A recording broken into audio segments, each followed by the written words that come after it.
I work as a professional muse. And what does that mean? That means I'm a consultant, a life coach, a creative coach for people, everyday people, for CEOs, for musicians, for artists, for anyone wanting to find their next adventure, their next level, get their edge back. In fact, a lot of my clients are people who have reached some sort of pinnacle in their life, either in their field, professionally or whatever, or in their career as musicians, and they're like, okay, where do I go from here? You know, they need that new big dream. And I also work as a writer, meaning I write about my life and all the adventures I have. I call myself a spiritual adventuress because my life is about that.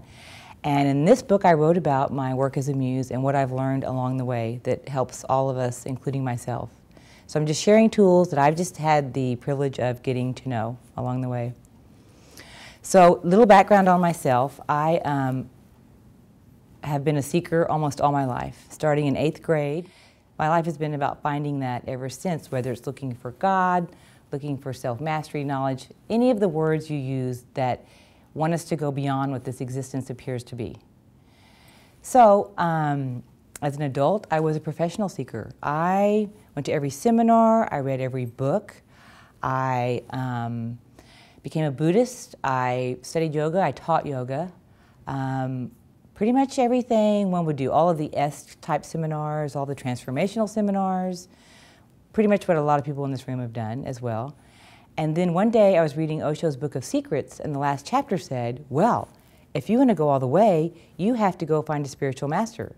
You have to find you have to get the realized being, because that's the only one that can take you there. They have to already have been there to take you there. I went, oh, okay. That's my new thing. I'm going to find a master. And of course, where do you find a master? You just, it's really hard. But I put the search out, and I wanted it more than anything. It's just like, Alchemy 101. How do you change something or get something? You just throw your energy towards it. So all my energy was directed towards that. And it makes a great story, and I wrote another book called White, Hot, and Quiet about it, but I eventually found one. And it was a mystery school in Austin, Texas. You were living there at the time, Steve. You didn't know about it. There were 130 of us disciples who served a master, a living realized being. He lived in a house in South Austin, and we did, on a daily basis, we got our egos crushed. We meditated at least 4 hours a day. It was a path of love. It was a bhakti, devotional, loving, serving, destroy the ego path. And my family, I was married at the time, and my husband did not even know about it, and my children did. No one knew. It's just, went to a lot of yoga classes.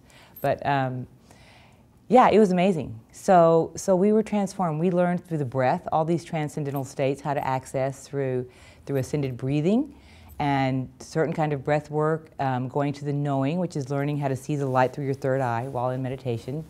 And we were purified, and it was great.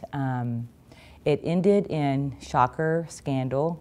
I know you've never heard of a spiritual master being scandalous, but there was a scandal, and he had to flee, and he left the country, and he's still in hiding somewhere. He has a new flock.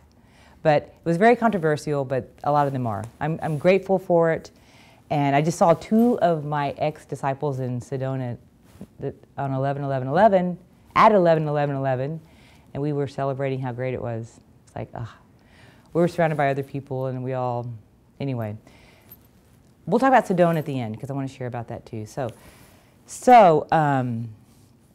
here I am. I'm looking for the master. I find him. So I leave that, and then I'm ready to be out in the world again. I've been so inside for 6 years. So I find this treasure hunter boyfriend, and we travel around the world for 2 years and look for gold and have a great time. And then I go to South America, and I end up with another teacher, another guru named Isha, who's still there, beautiful teacher. She has like 250,000 followers. She teaches unification, which is a type of meditation. Beautiful, beautiful realized being. We became friends.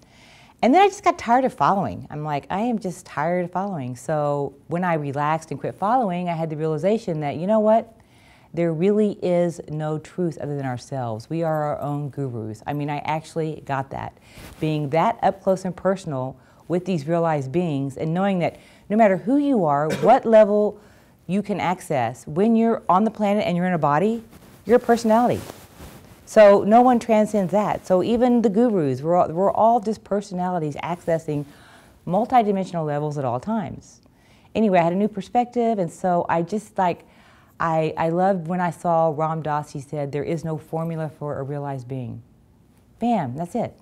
So I quit looking. And then when I quit looking, I just started relaxing. I quit taking it seriously. And I decided, okay, why not? If there is no path, no way to go, why don't we just make it really fun and crazy and just like have fun, and who cares what anybody thinks? I mean, what do we have to lose, really? So I just like started what I call the Playful Path.